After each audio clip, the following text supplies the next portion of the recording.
बिस्मिल्लाहिर्रहमानिर्रहीम। अस्सलाम वालेकुम नाज़रीन, मैं हूं आपका होस्ट अहमद फवाद। आज तारीख़ है 13 मई और दिन है मंगल का। एक बड़ी ब्रेकिंग न्यूज़ के साथ आज की व्लॉग में आप खिदमत में हाजिर हुआ हूं। एपीसी जो बुलाई गई थी हुकूमत की जानिब से, ये एपीसी अचानक मुलतवी कर दी गई है। कुछ एक्सक्लूसिव डिटेल्स आपके साथ में शेयर करूंगा कि इस एपीसी से मुतल्लिक इमरान खान साहब को मैसेज पहुंचाया गया कि खान साहब आप इस एपीसी में शिरकत करें। इमरान खान साहब के जवाब के बाद ये जो एपीसी है इसे मुलतवी करना पड़ा। क्या इमरान खान साहब ने कहा और इमरान खान साहब के जवाब के बाद मुक़तदरा ने इस चुनतखब हुकूमत को क्या पैगाम पहुंचाया, जिसके बाद ये एपीसी जो थी ऑल पार्टीज़ कॉन्फ्रेंस, जिसमें तमाम पार्टीज़ बशमूल इमरान खान साहब ने भी शिरकत करनी थी, ये मुलतवी की गई। सबसे पहले तो ये आपको बताऊंगा। दूसरे नंबर पर जो बड़ी खबर आपके साथ मैंने शेयर करनी है और सबूतों के साथ खबर आपके साथ शेयर करनी है, वो है नवाज़ शरीफ की खामोशी से मुतल्लिक। पाक भारत जो जंग हुई, इस सारे एपिसोड के दौरान नवाज़ शरीफ जो थे वो मुकम्मल तौर पर खामोश रहे। जब सीज़ फायर हुआ, जंग बंदी हुई, उसके बाद एक होम्योपैथिक सा जो ट्वीट है वो किया गया और इसमें कहीं पर भी भारत या मोदी का जो नाम था वो नहीं लिया गया। सेम इसी तरह का ट्वीट मरियम नवाज़ ने किया। ये खामोशी क्यों इख्तियार की गई नवाज़ शरीफ की जानिब से या शरीफ फैमिली की जानिब से, कुछ एक्सक्लूसिव डिटेल्स हैं और सबूतों के साथ मैं आपको इस सवाल का जो जवाब है वो दूंगा। और आखिर में नाज़रीन, इमरान खान साहब की रिहाई से मुतल्लिक एक बड़ा दावा सामने आया है कि ईद से पहले इमरान खान साहब रिहा होंगे और अगर इमरान खान साहब की रिहाई ईद से पहले नहीं होती तो मौजूदा चुनतखब हुकूमत को घर जाना पड़ेगा। ये दावा क्यों किया जा रहा है और ऐसे मौके पर यह दावा किया जा रहा है जब इमरान खान साहब ने जुनैद अकबर साहब से पब्लिक चेयरमैन अकाउंट्स कमेटी की चेयरमैनशिप जो है वो वापस लेके उन्हें तहरीक पर फोकस रहने का कहा है। और क्या इस तहरीक के नतीजे में इमरान खान साहब की रिहाई होगी और हुकूमत घर जाएगी? ये दावा किसका है, किस तनाज़ुर में किया गया, इसकी डिटेल भी आज की व्लॉग में आपके साथ में शेयर करूंगा। सबसे पहले तो नाज़रीन, जो बड़ी ब्रेकिंग न्यूज़ है एपीसी से मुतल्लिक आपके साथ में शेयर करता चलूँ जी। सुहेल वड़ाइच साहब हैं जी, सीनियर जर्नलिस्ट हैं, मुक़तदरा के बड़े करीब समझे जाते हैं, इख्तलाफात इनसे अपनी जगह पर। ये एक बड़ा दावा करते हैं। ये कहते हैं जी कि एक अहम तरीन हुकूमती ज़िम्मेदार ने पीटीआई को पैगाम दिया कि अगर पीटीआई शामिल होने की हामी भरे तो हुकूमत और मुक़तदरा ऑल पार्टीज़ कॉन्फ्रेंस का फौरी एहतमाम कर सकते हैं। पीटीआई क़यादत ने कप्तान से जेल में मुलाकात की और कायल करने की कोशिश भी की, लेकिन जेल में बैठे चीते ने साफ इनकार कर दिया और यूं एपीसी का जो इनकाद है वो हुआ। अच्छा, ये कल तक ये खबर थी जी कि एपीसी जो है वो आज के दिन हो रही है। तो इसी तनाजुर में सुहेल वड़ाइच की जानिब से कहा गया जी कि एपीसी का इनकाद हुआ, लेकिन मुक़तदरा ने और हुकूमत ने पहले ये मैसेज है वो इमरान खान साहब को पहुंचाया कि खान साहब आप इस एपीसी में शिरकत करें। आज की ब्रेकिंग न्यूज़ ये है कि इमरान खान साहब ने जब इनकार किया तो इस इनकार के बाद इस चुनतखब हुकूमत की जानिब से, शहबाज शरीफ की जानिब से जो एपीसी का इनकाद था इसे मुलतवी कर दिया गया है। आज जो कि एपीसी होना थी वो एपीसी अब नहीं होने जा रही और जो इसकी रीज़न है वो ये है कि इमरान खान साहब ने इस एपीसी में शिरकत से इनकार किया। यानी कि जो पेरोल पर रिहाई से मुतल्लिक कुछ जो खबरें थी वो सामने आ रही थी, दरखास्तें जो दायर की जा रही थी वो सारी की सारी इसी तनाज़ुर में थी कि अगर इमरान खान साहब हामी भरते हैं और एक 2-3 रोज़ तक की एपीसी चलती है तो इमरान खान साहब की अगर इसमें शिरकत होती है तो इस सूरत में इमरान खान साहब की पेरोल पर जो रिहाई है वो होगी तो तब इमरान खान साहब शिरकत कर सकेंगे, या तो अडयाला जेल में हम सबको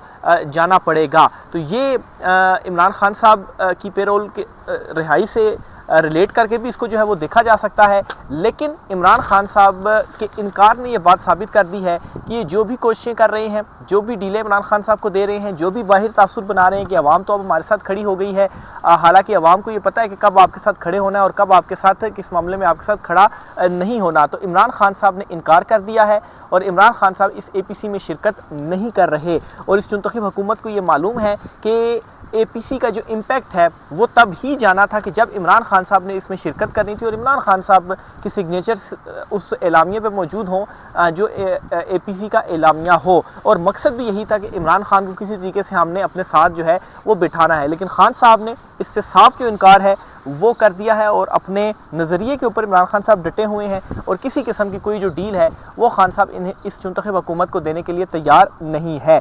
दूसरी खबर नाज़रीन जो आपसे शेयर करनी थी कि नवाज़ शरीफ ये पाक भारत जंग वाले एपिसोड के दौरान मुकम्मल तौर पर खामोश क्यों थे, इसकी जो रीज़न है जी आपके साथ वो मैं शेयर करता हूँ जी।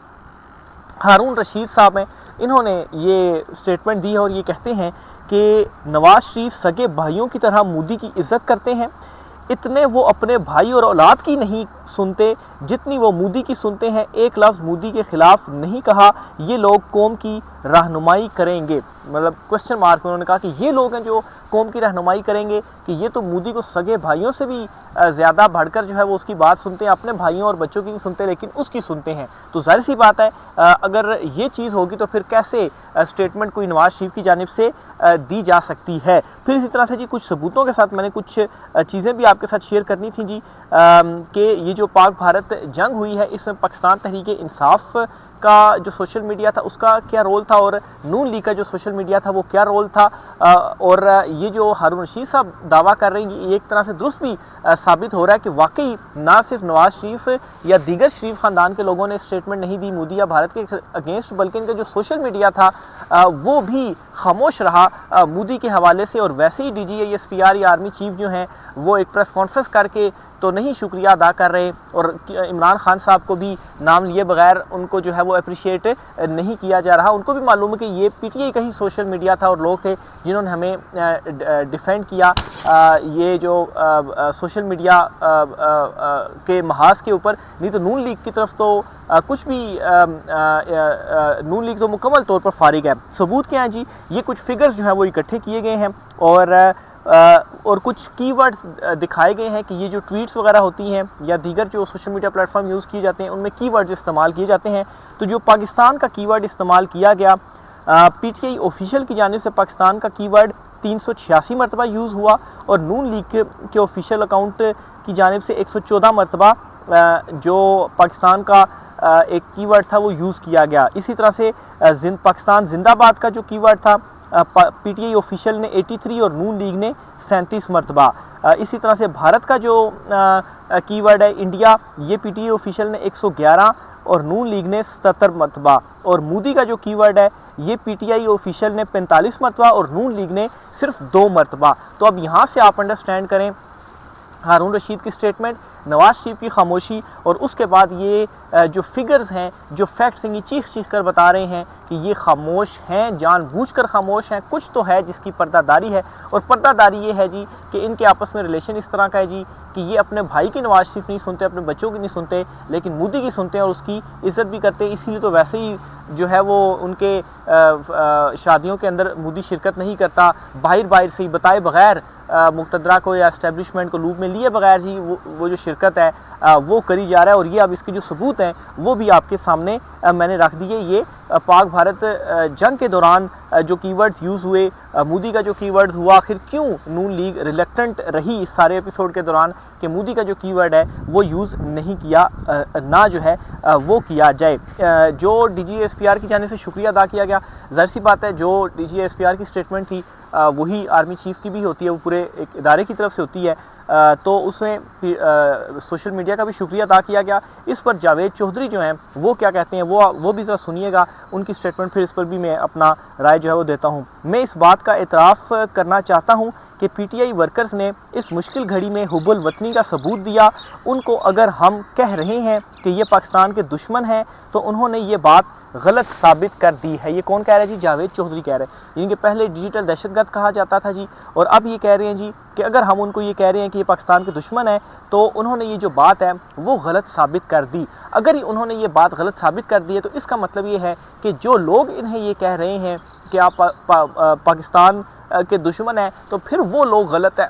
उन लोगों को अब जो माफ़ी है वो मांगनी चाहिए। और अगर आप जो है वो उन्हें पाकिस्तान दुश्मन इस वजह से कहते थे कि वो आपके ऊपर तनकीद कर रहे थे, और पाक भारत जो जंग थी उसके दौरान उन्होंने जो है वो जिस तरह से पाकिस्तान को डिफ़ेंड किया, तो आप कहते हैं जी कि इन्होंने हुब्बुल वतनी जो है वो साबित की। तो जिन लोगों ने डिफ़ेंड नहीं किया और जिन लोगों ने मोदी तक का नाम नहीं लिया, तो फिर उनको आप क्या कहेंगे कि क्या उन्होंने भी अपनी जो हुब्बुल वतनी है वो साबित की है? उनको भी तो साबित जो है वो करनी चाहिए। तो ये जी मुक़तदरा के नज़दीक समझे जाने वाले कुछ सहाफ़ी हैं जी जो उनका ही एक बयानिया टो करते हैं, और नून लीग का भी एक वो बयानिया इनके हवाले से ख्याल किया जाता है कि ये टो करते हैं, ये अपनी ही बातों के अंदर फंस गए हैं। और वो कहते हैं तारीफ़ वो कि जो दुश्मन भी करे। ये अपने मुंह से आप ये कह रहे हैं कि आप लोग ठीक थे, और ये अपने मुंह से कह रहे हैं जी कि आपने चूँकि डिफेंड हमें किया तो आप जो है वो हुब्बुल वतनी जो है वो आपने साबित कर दी। तो जिन्होंने नहीं किया फिर उनसे भी पूछें कि वो मुहब्बे वतन हैं या नहीं हैं। और फिर आप ये कहते हैं जी कि गलती मतलब है कि इन्होंने गलत साबित कर दिया कि ये पाकिस्तान के जो इनको दुश्मन कहते थे कि पाकिस्तान के ये दुश्मन हैं। तो जो लोग इनको ये कहते थे तो फिर अब आप उनके ऊपर भी उंगली क्या उठाएंगे कि आप जो है वो गलत कहते थे, आप अपनी गलती को तस्लीम करें और उसके ऊपर जो माफ़ी है वो मांगे।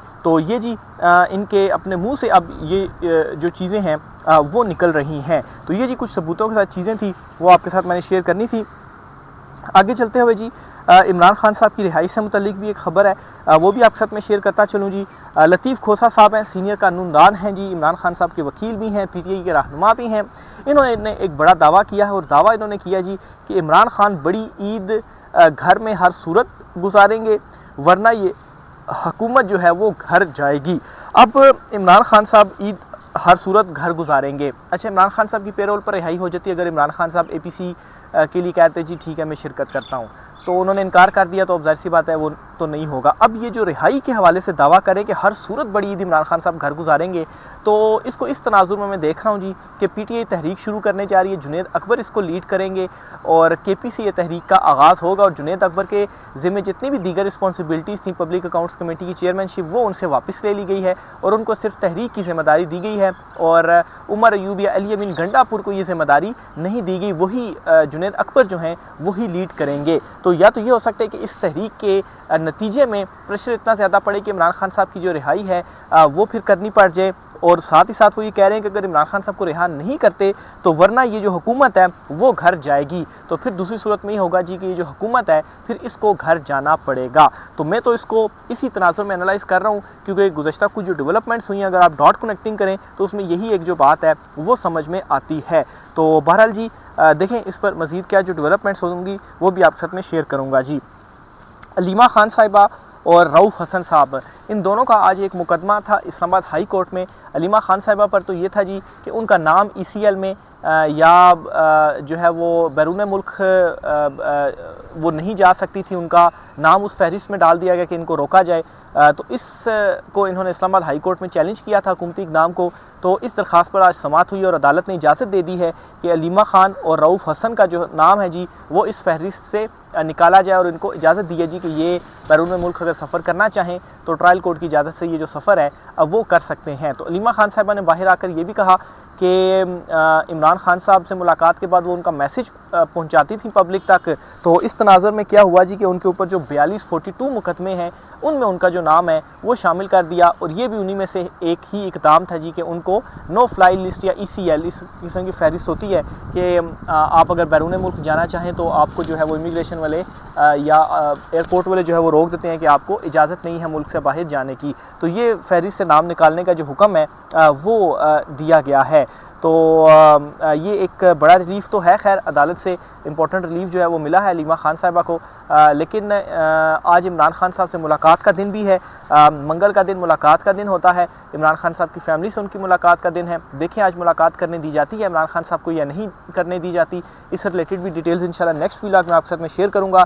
अभी तक की अगर आपको बताऊँ तो अडयाला जेल के बाहर की जो सूरत हाल है वो ये है कि जो अडयाला जेल की जानिब जाने वाला रास्ता है उसे अभी आज भी बंद किया गया है और वो जो चेक पोस्ट है या जहाँ पर वो चेकिंग की जाती है वहाँ पर भी इंतहाई सख्त जो चेकिंग है वो की जा रही है कि कोई भी इस तरह से ना गुजर सके, बड़ी सख्त चेकिंग के बाद उसको जो है वो वहाँ से गुजरना पड़े। और इमरान खान साहब से मुलाकात जहाँ तक फैमिली की बात है तो उनकी जो दो बहनें हैं नौरीन खान और उज़्मा खान, इन दोनों को लास्ट मरतबा भी मुलाकात 2 हफ्ते पहले मुलाकात की इजाज़त दी गई थी लेकिन अलीमा खान साहिबा को मुलाकात की इजाज़त नहीं मिली थी।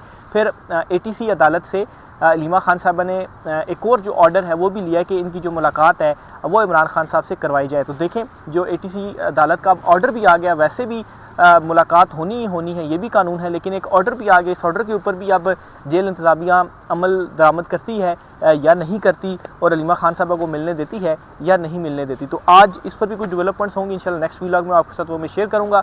सुप्रीम कोर्ट ऑफ पाकिस्तान माफ़ कीजिएगा, सुप्रीम कोर्ट ऑफ पाकिस्तान में मखसूस नशिस्तों का केस भी हुआ है और इस केस में बेंच के ऊपर एतराज़ उठाया गया सुन्नी इत्तेहाद कौंसिल के वकील की जानिब से। एतराज़ में उन्होंने क्या कहा, और जजेस में भी कुछ जो तकरार है वो आज हुई। ये सारी डिटेल इंशाल्लाह नेक्स्ट व्लॉग में आपके साथ में शेयर करूँगा।